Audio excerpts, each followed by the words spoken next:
He followed the employee to his office and forced her way in. That's when the employee says he feared for his safety and punched Ivory. It's people like that that make the reparation discussion in the United States of America kind of a laughingstock. Who in the living hell goes to a Target to demand reparations for the enslavement of their ancestors? I didn't realize Lucky Charms went that fucking hard in the paint.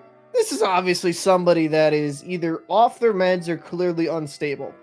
Why would you go to a Target, fill your basket full of crap, and then demand reparations and that you should get it for free? Like, if you don't get the fuck out of here with that bullshit. And the crazy thing is, she got physical in the face of that Target employee, saying that that Target employee had privilege. Yo, if you are working at Target as a cashier, you don't have no fucking privilege.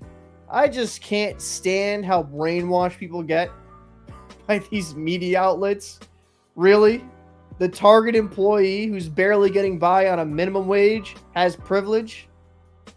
Shut the fuck up. Well, how did it get to that point with the manager? Well, obviously she was creating a little bit of a ruckus. Help gets called. Security comes up and he warns her like, hey, if you do not leave, I'm going to be calling the cops. And he's like, I'm going to be making my way to my office to call the cops. And what does she do? She follows him to his office, pursuing him pretty quickly so she can get her piece in. But you know what? She didn't realize that manager was going to get his piece in. You cannot go into people's personal space and not expect consequences for your actions. Now, we can have a whole different conversation with certain people I saw in the video. Well, a man shouldn't hit a woman. A man shouldn't. You don't know that, like, unhinged this person is. You don't know if they have a possible weapon on them. You've told him to back away, and she encroached on his personal space. And he showed the Target all for one special. I'm not mad at it. I'm not here condoning violence against women.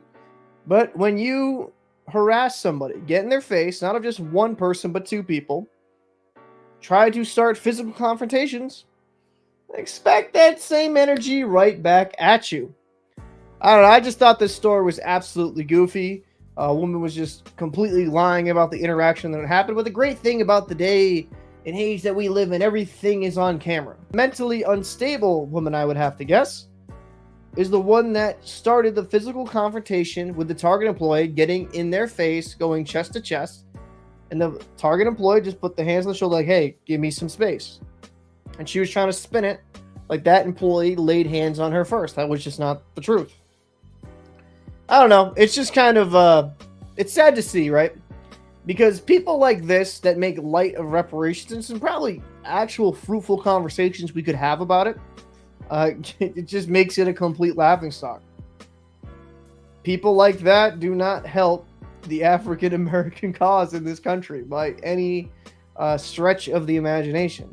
Now, as for reparations as a whole, I mean, me and my co-host are going to be having a special on that because we could have a really good, fruitful conversation. But people like this that demand reparations for their groceries, demand it from a private business, you're fucking goofy, and you deserved everything that came your way.